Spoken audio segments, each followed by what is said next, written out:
Multiple tax போகும்போது அந்த authenticity miss ஆகிடாதா?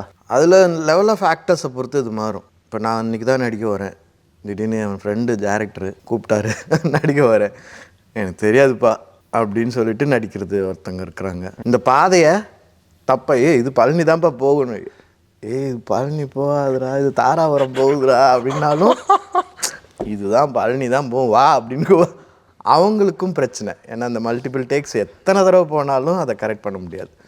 இல்லை இது பழனி இல்லைன்னு சொல்லி அவனுடைய ஐடியாலஜி எடுத்து இந்த பக்கம் திருப்பினா தான் அதுக்குள்ளே கொண்டு வர முடியவே முடியாது. ஏன்னா அதுலேயே பிடிச்சிட்டு இருக்கிறவங்க இருப்பாங்க.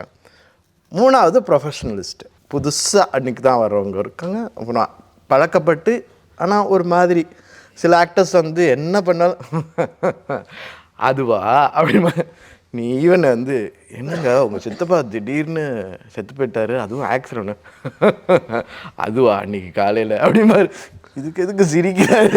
ஏன்னா அவர் அதில் பழகியிருப்பார். அவரோட ஸ்டார்டிங்கே சிரிப்பில் தான் இருக்கும். ஸோ அந்த மாதிரி இருக்கிறவங்க இருக்காங்க. நான் வந்து அவங்கள குறை சொல்லலை, அவங்கள கைட் பண்ண வேண்டியது வந்து டைரக்டருடைய வேலை, பொறுமையாக.